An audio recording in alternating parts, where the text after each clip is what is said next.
자, 지난 시간에 파티클 효과 사용법을 공부를 했는데, 파티클 효과는 그 외에도 특별하게 콘스트럭트라는 프로그램을 이용해서 파티클을 어떤 파티클을 사용할 것인지 사용자가 지정을 하고, 모션이라든지 그 외에 모드 등을 사용자가 설정해서 변경하는 방법들이 있는데, 이러한 방법들은 나중에 다시 추가적인 공부를 통해서 배우도록 하고, 이번에는 2D 자막에 대해서 공부를 하도록 하겠습니다. 2D 자막을 사용하기 위해서 이전에 사용했던 효과들은 모두 선택해서 삭제를 합니다. 이렇게 선택해서 삭제를 하고, 여기 보면 텍스트에 들어가게 되면은 기본적으로 앞에서 여러분들이 파이어워크라든지 러브라든지 이렇게 특별하게 이미 지정되어 있는 움직이는 폰트에 대한 사용법을 공부를 했었습니다. 2D 텍스트를 클릭을 하고, 역시 사용법은 동일하게 Apply Select Animation을 클릭을 합니다. 다시 왼쪽에 애니메이션 창을 닫고, 중간에 보면은 텍스트라고 이렇게 나타나는데, 글자가 좀 더 잘 보이게 하기 위해서 배경을 바꾸도록 하겠습니다. 배경 바꾸는 거는 앞에서도 공부했듯이 체인지 백그라운드를 클릭한 다음에 배경을 바꿀 수가 있는데, 좀 어두운 색상으로 글자들이 좀 더 잘 보일 수 있는 어두운 색상으로 선택을 하고, 앞에서 배운 것처럼 크기를 조절해서 블랭크가 나타나지 않도록 조절을 하고, 글자는 선택을 한 다음에 중앙으로 이동을 해서 크기를 변경을 해야 됩니다. 지금 여러분들이 보고 있는 이 사각 형태는 효과를 적용할 수 있는 범위이기 때문에 나중에 필요에 따라서는 만약에 자막이 아래에서 위로 올라가는 스크롤을 사용하고 싶을 적에는 이 범위를 조절을 해서 사용할 수 있습니다. 이 내용은 뒤에서 다시 자세하게 설명하도록 하겠습니다. 글자를 미디어라고 바꿔보겠습니다. 이렇게 미디어라고 바꿔보고, 제일 첫 번째 장에서는 글자의 폰트라든지 이러한 내용들을 변경할 수 없는데, 2D 자막에서는 이러한 내용들을 쉽게 변경할 수가 있습니다. 오른쪽에 보면은 베이스 프로퍼티즈 아래쪽에 보게 되면은 폰트가 지금 아리알로 되어 있는데, 옆에 폰트 아이콘을 클릭을 합니다. 그럼 텍스트 폰트 현재의 폰트가 보여지게 되고 사용할 수 있는 여러 가지 폰트들이 나타나는데, 여기 여러 가지 폰트 중에서 자신이 사용하고자 하는 폰트를 선택을 합니다. 중앙에 폰트가 나타나게 되고, 그 다음에 컬러가 선택할 수 있는 텍스트 컬러가 클릭을 한 다음에 자신이 원하는 컬러로 변경을 해서 사용할 수가 있습니다. 여기에서 보라색을 선택하고 아니면 노란색을 선택하고 자신이 원하는 색상을 선택합니다. 그 다음에 사이즈가 중요한데, 이렇게 이제 한 칸씩 올릴 수도 있고, 이렇게 올리기보다는 그냥 숫자를 직접 입력을 해서 크기를 조절하는 것이 훨씬 효과적일 수 있습니다. 좀 더 크게 보이게 하기 위해서 250을 선택하고, 두껍게, 그 다음에 이태릭 옆으로 뉘게 중에서 필요한 항목은 클릭을 하게 되면은, 선택되면은 이렇게 회색 빛으로 테두리가 감싸지는 것을 알 수가 있습니다. 그 다음에 중요한 게 필링 항목에서 지금은 단순하게 사용자가 지정하는 컬러로 되어 있는데, 확장 메뉴를 클릭하면 애니메이트 텍스처라는 항목이 있어서 클릭을 합니다. 그러면은 자동으로 글자가 이렇게 애니메이션 돼서 움직이게 되는데, 이때 텍스처, 사용할 수 있는 텍스처를 역시 사용자가 여러 가지 항목 중에서 이렇게 선택을 할 수가 있습니다.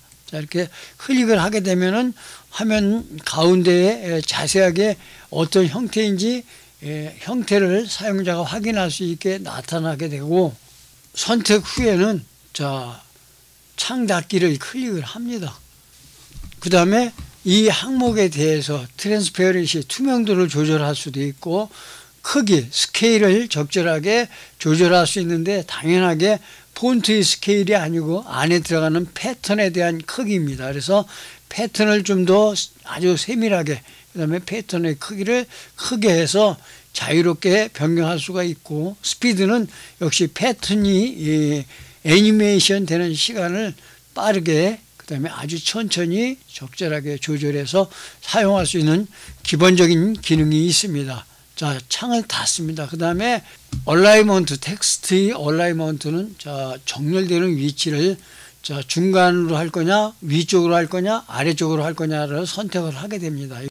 자, 레프트로 할 수도 있고 라이트로 할 수도 있는데 이때는 이 얼라이먼트는 사용자가 지정한 이 범위 안에서 움직이게 됩니다. 이 구역을 선택을 했을 적에 자, 센터를 하게 되면 자, 선택된 범위 내에서 움직이게 되는데 앞에서도 잠시 언급했듯이 이 구역을 정해주는 것이 굉장히 중요하다고 설명을 했습니다. 지금은 아무런 효과가 없는 듯 보이지만 뒤쪽에 애니메이션에서 페이더 인이나 페이더 아웃 효과에서 아주 유용하게 사용되어지게 됩니다.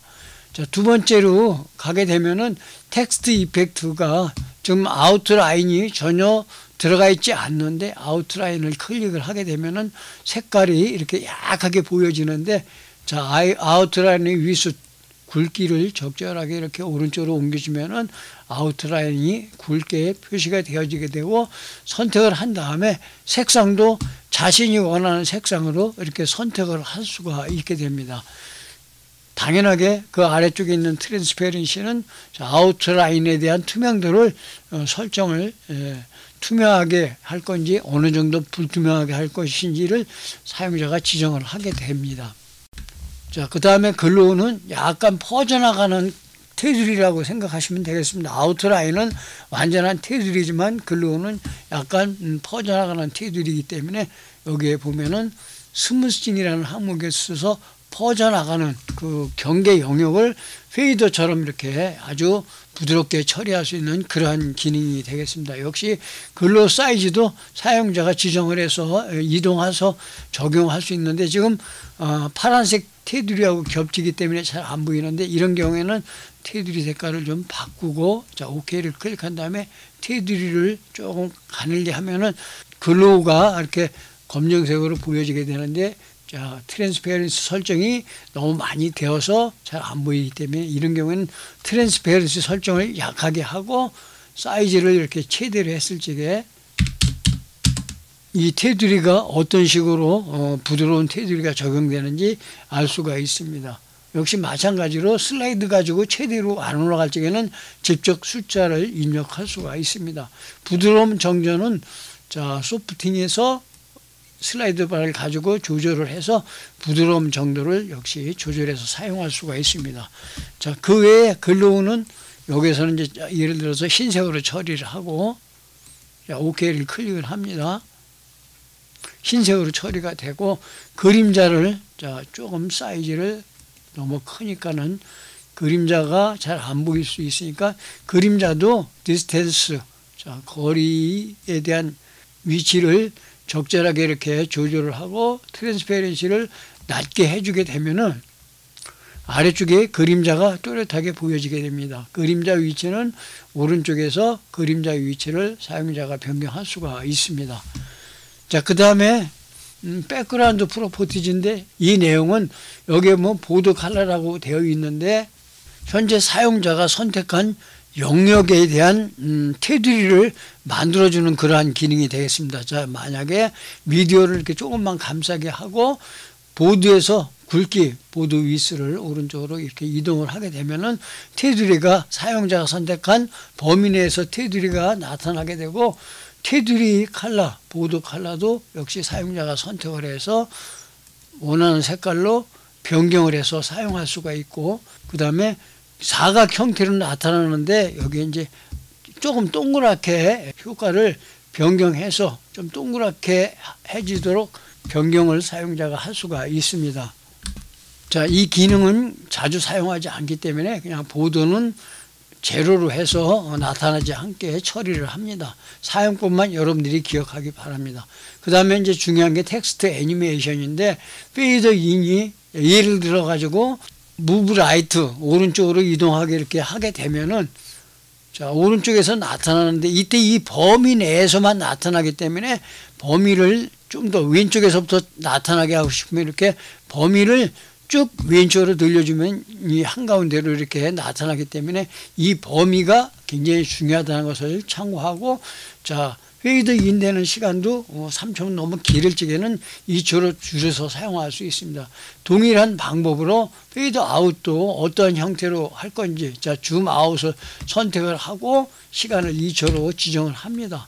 자, 이렇게 지정을 하면은 머물러 있다가 이렇게 줌 아웃되고, 이 머물러 있는 시간이 1초로 되어 있는데 만약에 5초로 한다 그러면 5초 동안 머물러 있다가 그 다음에 줌 아웃, 페이드 아웃이라는 게 나가는 효과, 페이드 인이 들어오는 효과이기 때문에 이러한 효과를 사용해서 아주 기본적인 2D 자막을 쉽게 만들 수가 있고, 필요한 경우에는 다시 더 추가를 해서 2D 자막을 더 추가를 해서, 예를 들어서 이 자막을 쓰고 싶다 그러면 다시 어플라이 셀렉터 애니메이션을 실행한 다음에 여기에 다른 위치로 자막을 옮긴 다음에 2개, 3개를 겹쳐서 또 여러 가지 형태로 변경해서 사용할 수가 있게 됩니다.